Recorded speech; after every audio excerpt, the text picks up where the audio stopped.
नमस्कार, जय हिंद, जय श्री राम दोस्तों। मैं शिवम चौधरी। मेरे चैनल शिवम चौधरी ऑफ़िशियल में आप सबका स्वागत है। आगे बढ़ने से पहले आप सबसे रिक्वेस्ट है कि वीडियो को लाइक करना, चैनल को सब्सक्राइब करना मत भूलिएगा और अपने फ्रेंड्स एंड फैमिलीज़ के साथ शेयर ज़रूर कीजिएगा। आजकल एक विषय जो चर्चा में है कि अगला बीजेपी का राष्ट्रीय अध्यक्ष कौन होगा? हर कोई अपने हिसाब से कयास लगा रहा है। कोई कह रहा है दक्षिण से होगा, कोई कह रहा है महिला होगा, कोई अगड़े के ऊपर दाँव लगा रहा है तो कोई पिछड़े के ऊपर। कोई मामा जी का नाम ले रहा है, तो कोई देवेंद्र फडणवीस का। कोई कह रहा है कि कोई मंत्री होगा, कोई संगठन का नाम और संघ से आने वाले व्यक्ति का नाम ले रहा है। हर कोई व्यक्ति अपने हिसाब से कयास लगा रहा है। लेकिन कौन होगा अगला बीजेपी का राष्ट्रीय अध्यक्ष? उस पे चर्चा होगी।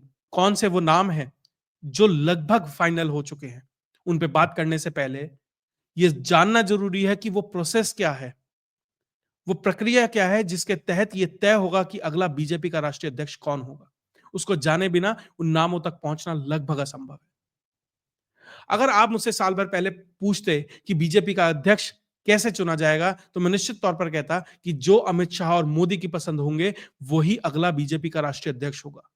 क्योंकि उसका उदाहरण है जगत प्रकाश नड्डा, जेपी नड्डा जो वर्तमान बीजेपी के अध्यक्ष हैं, वो लगभग पार्टी की पसंद थे।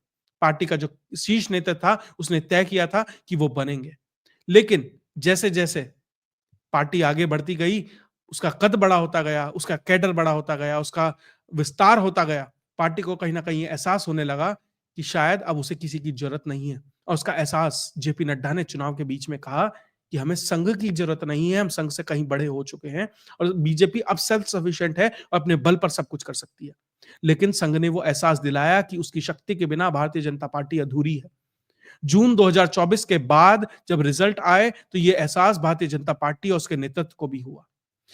उसके बाद जिस तरीके से समन्वय बैठकें हुई के बाद जिस तरीके से भारतीय जनता पार्टी और संघ ने बैठकर अपने बीच में जो भी कुछ था उसे सुलझाया, उसका रिजल्ट दिखाई दिया हरियाणा के अंदर, उसका रिजल्ट दिखाई दिया महाराष्ट्र के अंदर, उसका रिजल्ट दिखाई दिया दिल्ली के अंदर और उसका रिजल्ट दिखाई दिया जम्मू कश्मीर के जम्मू के एरिया के अंदर किस तरीके से हिंदू बाहुल्य जम्मू के अंदर भारतीय जनता पार्टी ने लगभग क्लीन स्वीप कर दिया।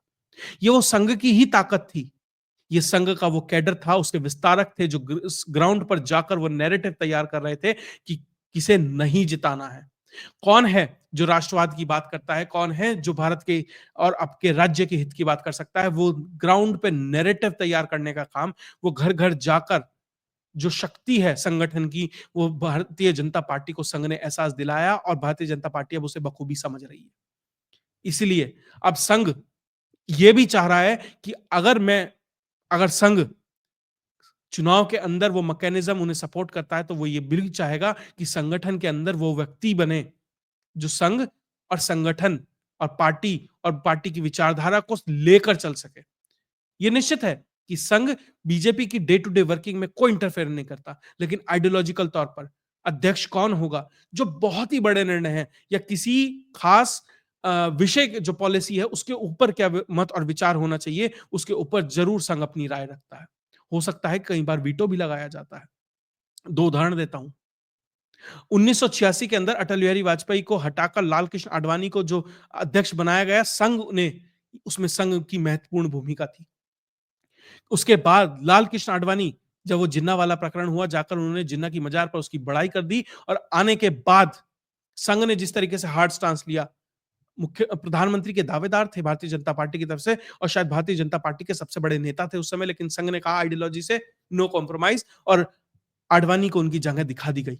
उसके बाद जो तीसरा उदाहरण आता है, वो आता है कि जब कलह चरम पर थी, तो संघ ने तय किया कि अगला अध्यक्ष कौन होगा और नितिन गडकरी को भेजा गया नागपुर से और वो नितिन गडकरी जिन्हें लगभग कोई नहीं जानता था केंद्र की राजनीति में, उन्हें लाकर वहां बिठाया गया और उनका कार्यकाल पूरा, ना ही सिर्फ बिठाया गया, कार्यकाल पूरा हुआ। हाँ, लेकिन उसके बाद अगला जो कार्यकाल था उसमें पार्टी की तरफ से वीटो आ गया। तो पार्टी और संघ दोनों के समन्वय के बिना यह तय नहीं हो सकता कि अगला अध्यक्ष कौन होगा। दोनों लगभग 50-50 के ऊपर खड़े हैं। तो बहुत से ऐसे नाम हैं जो अब चर्चा का विषय बन रहे हैं। कुछ नाम कम से कम 12, 13, 14 नाम ऐसे हैं जो अभी हर कोई अपने हिसाब से उन्हें कंटेंडर मान रहा है, लेकिन मैं ये मानता हूं उसमें से कम 5 से 6 नाम, लगभग आधे नाम उस लेफ्ट इकोसिस्टम की तरफ से उछाले गए हैं, जो एक तरीके से कियोस्क की स्थिति क्रिएट करना चाह रही है। लगभग एक ऐसी स्थिति क्रिएट कीजिए कि बीजेपी का जो कार्यकर्ता है, जो व्यक्ति ये जानना चाहता है, उसके मन में कहीं संशय हो। सबसे पहले, ये कहा जा रहा है कि भारतीय जनता पार्टी में कोई महिला राष्ट्रीय अध्यक्ष हो सकती हैं। जो नाम प्रमुखता से महिला राष्ट्रीय अध्यक्ष के लिए सामने आ रहे हैं, वो है वसुंधरा राजे सिंधिया। देखिए, मैं कौन बनेगा उससे पहले आपको ये बता दूं, कौन नहीं बनेगा ये निश्चित है।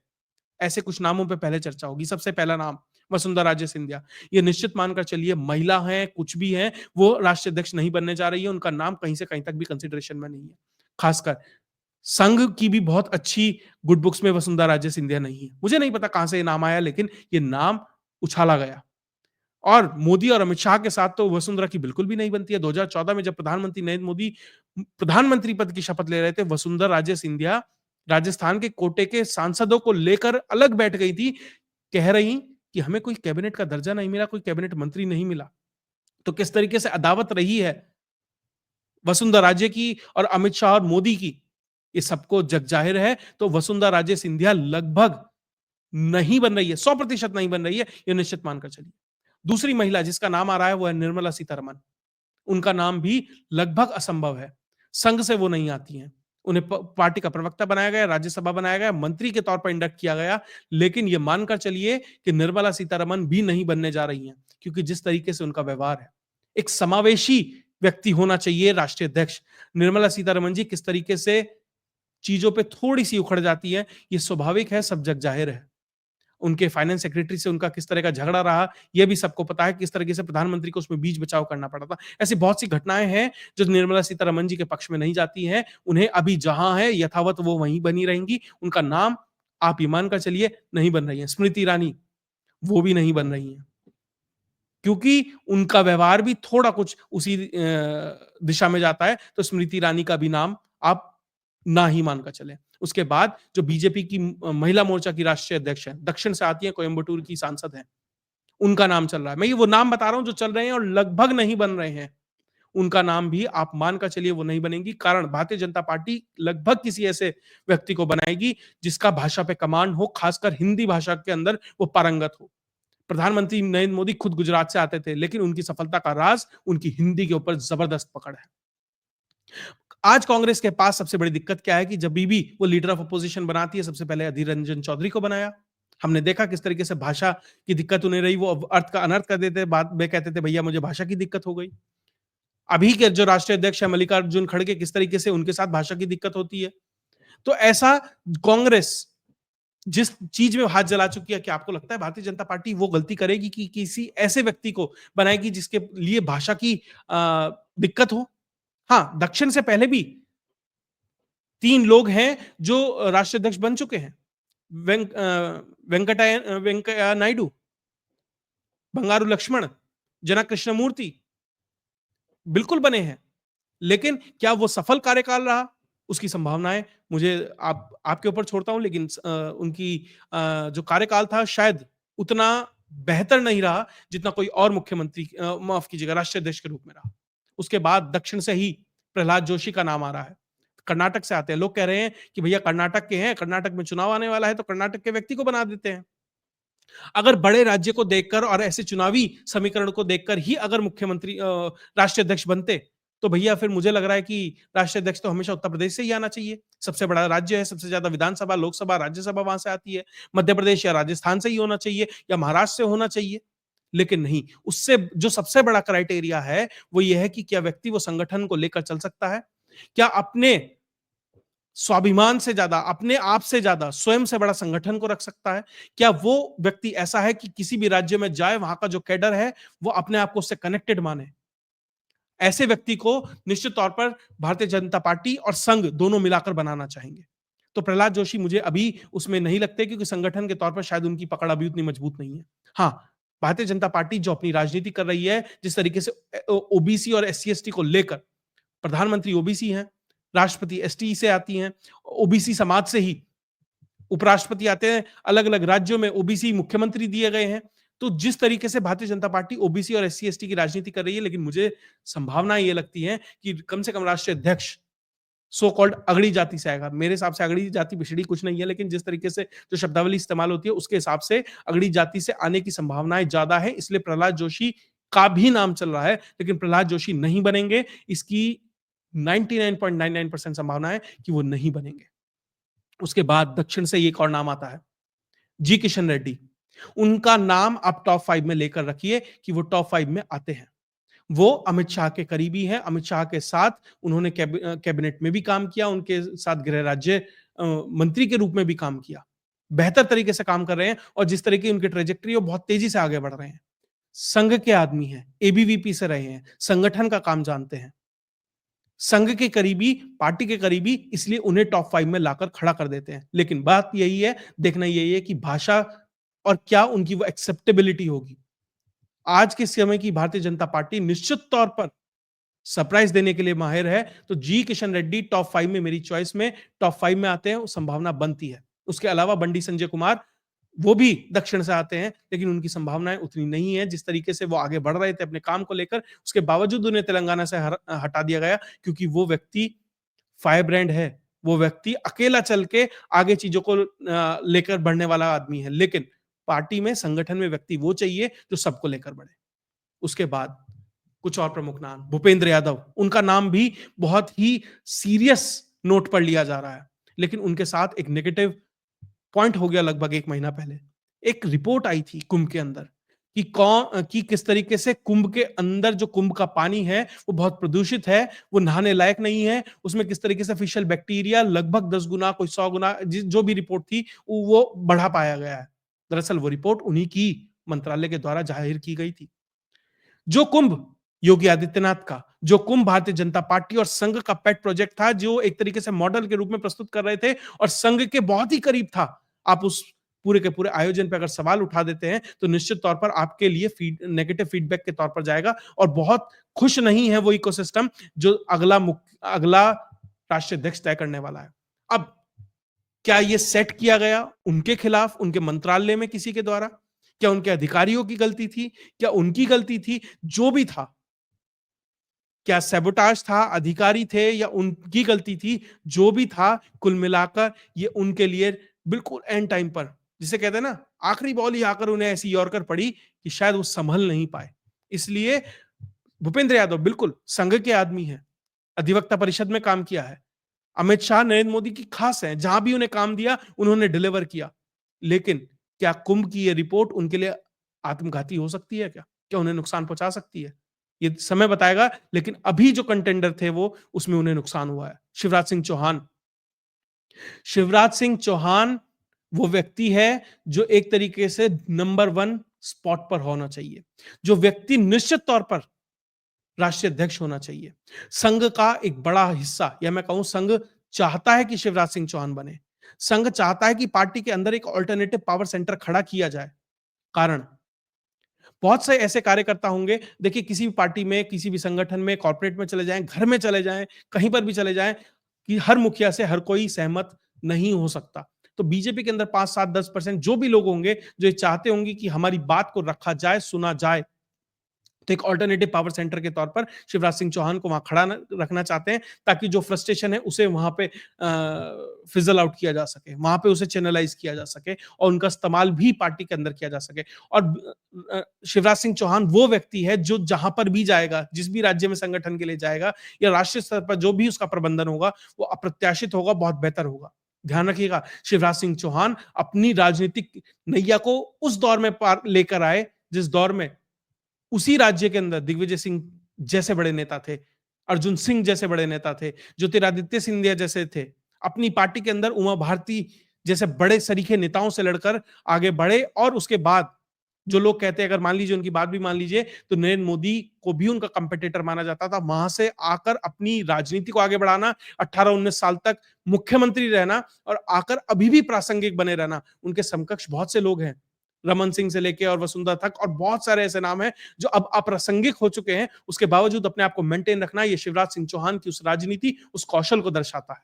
इसलिए राष्ट्रीय अध्यक्ष के रूप में वो सर्वोत्तम नाम हो सकते हैं। लेकिन बात फिर वही है, क्या मोदी और अमित शाह चाहेंगे कि एक और पावर सेंटर बने? संघ निश्चित तौर पर चाहेगा।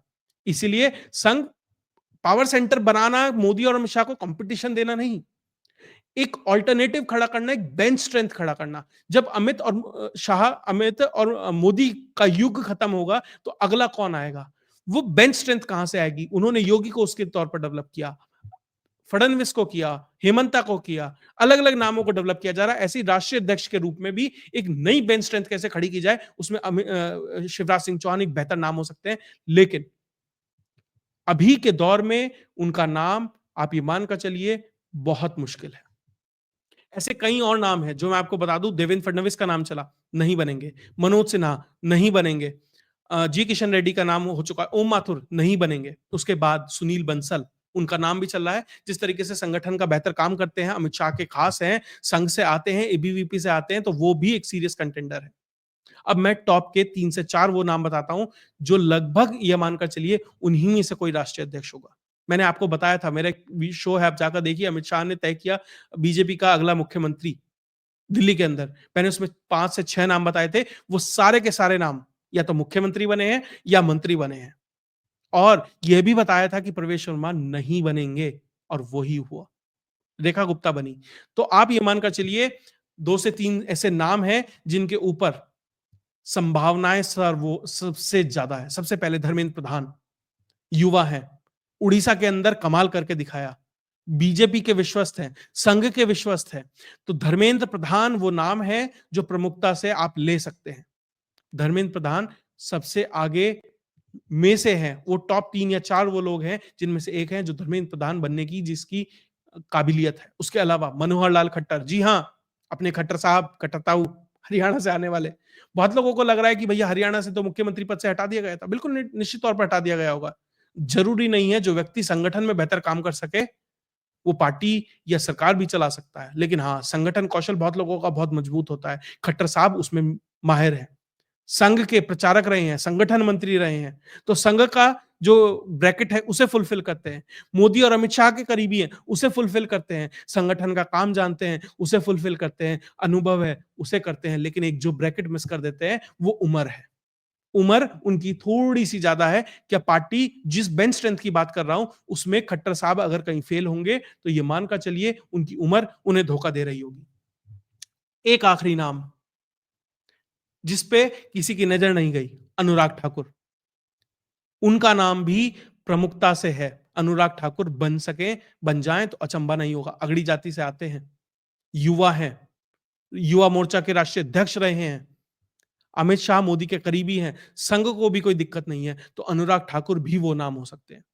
अनुराग ठाकुर, मनोहर लाल खट्टर, सुनील बंसल, धर्मेंद्र प्रधान, ये 4 से 5 वो नाम हैं। और शिवराज सिंह चौहान डार्क हॉर्स हो सकते हैं। शायद कोई मांडवली हो जाए, कुछ ऐसी बात आ जाए कहीं से निकलकर शिवराज के लिए। ये 4 से 5 वो नाम हैं जी, मानकर चलिए इनके आसपास ही कोई राष्ट्रीय अध्यक्ष घूम रहा होगा। और 21-22 तारीख से पहले संभावनाएं पूर्ण है कि यह तय कर लिया जाएगा कि अगला राष्ट्रीय अध्यक्ष कौन है। लेकिन संघ की सहमति के बिना यह संभव नहीं है। अब नागपुर और दिल्ली साथ मिलकर यह तय करेंगे कि अगला अध्यक्ष कौन होगा। और यही अगला अध्यक्ष आपको अगले लोकसभा चुनाव तक दिखाई देगा। यही अगला अध्यक्ष यूपी का चुनाव कराएगा। यही अगला अध्यक्ष बिहार का चुनाव कराएगा। बंगाल है, असम है, दक्षिण भारत के बहुत सारे राज्य हैं जहां चुनाव होने हैं। पूरा का पूरा कार्यकाल उसके पास रहेगा। इसलिए बहुत महत्वपूर्ण है कि व्यक्ति कौन होगा। सबसे बड़ी चीज संगठन का आदमी होगा, दोनों का विश्वस्त होगा, और जरूरी है कैडर उसे एक्सेप्ट करे, कैडर उसे अपना नेता माने। अभी एक राष्ट्रीय अध्यक्ष रहे हैं, मैं नाम नहीं लूंगा, उसी कार्यालय में रहते हुए बहुत से लोग, बहुत से पदाधिकारी अपॉइंटमेंट मांगते रह जाते हैं, नहीं मिलता। ऐसा राष्ट्रीय अध्यक्ष चाहिए जो कैडर के साथ समन्वय बनाकर कैडर को साथ लेकर उसे समय दे सके कम से कम। ये जरूरी है। इसलिए बहुत महत्वपूर्ण है कि विश्व की सबसे बड़ी राष्ट्रीय पार्टी का, विश्व की सबसे बड़ी पॉलिटिकल पार्टी का अगला सर्वे सर्वा कौन होगा। अगर आपको वीडियो विश्लेषण अच्छा लगा तो वीडियो को लाइक कीजिए, चैनल को सब्सक्राइब कीजिए और शेयर कीजिए। और कमेंट में ये नाम लिखना मत भूलिएगा, आपके हिसाब से कौन होगा राष्ट्रीय अध्यक्ष। जय हिंद, जय भारत।